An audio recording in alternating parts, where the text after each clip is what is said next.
رزق کے پیچھے اپنے ایمان خراب مت کرو، کیونکہ رزق انسان کو ایسے تلاش کرتا ہے جیسے مرنے والے کو موت۔ دوستی کا بھرم صرف وہ لوگ رکھ سکتے ہیں جن کے وجود میں سمندر جتنا دل ہو۔ دکھ میں کبھی پچھتاوے کے آنسو نہ بہاؤ، کیونکہ تم وہ خوش نصیب ہو جسے اللہ نے آزمائش کے قابل سمجھا۔ حضرت علی نے فرمایا، میری 5 باتیں ہمیشہ یاد رکھنا، بہت کامیاب ہو جاؤ گے۔ اللہ تعالیٰ کے علاوہ کسی سے کوئی امید نہ رکھنا، کیونکہ اللہ پاک کے علاوہ کوئی ذات نہیں جو کہ تمہاری امیدوں کو پورا کر سکے۔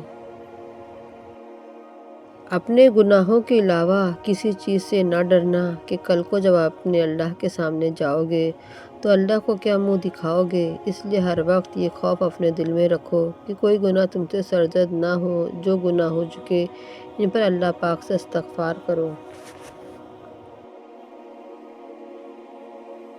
یہ ہے، اگر تم سے کوئی ایسی بات پوچھی جائے جس کا تمہیں علم نہ ہو تو یہ کہتے ہوئے نہ شرمانا کہ میں نہیں جانتا۔ بہت سے لوگ ایسے ہیں جو ایک چیز کے بارے میں نہیں جانتے پھر بھی تکے لگانا شروع کر دیتے ہیں۔ کسی دوسرے موقع پر حضرت علی نے یہ فرمایا کہ اس بات کا اقرار کر لینا کہ میں اس بارے میں نہیں جانتا، یہ بھی آدھا علم ہے۔ چوتھی بات یہ ہے کہ جس بات کا تمہیں علم نہ ہو اس کے بارے میں علم حاصل کرنے کی کوشش کرو اور اس کے بارے میں علم حاصل کرو۔ اور آخری بات یہ فرمائی کہ صبر کرو، ہر حال میں صبر کرنا انسان کے لیے بہتر ہے اور صبر ایمان کا حصہ ہے۔ بلکہ یہاں تک فرمایا کہ صبر کا مقام ایسا ہے جیسا کہ بدن میں سر کا مقام ہے۔ معلوم ہوا صبر کا مقام ایمان کے ساتھ بڑا گہرا تعلق ہے، اس لیے چاہیے کہ صبر کا دامن کبھی نہ چھوڑنا چاہیے۔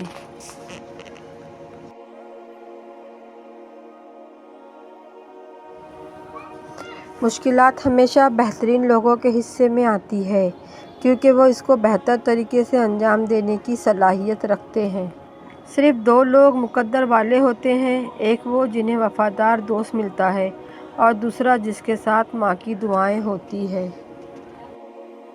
جب تمہارے پاس رزق تمہاری ضروریات سے زیادہ ہو تو فوراً سمجھ جانا کہ یہ کسی کا حق ہے جو تمہارے پاس اس کی امانت ہے۔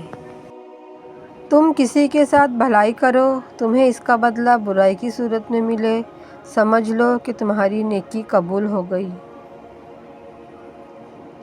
جو ذرا سی بات پر دوست نہ رہے، سمجھ لینا وہ کبھی دوست تھا ہی نہیں۔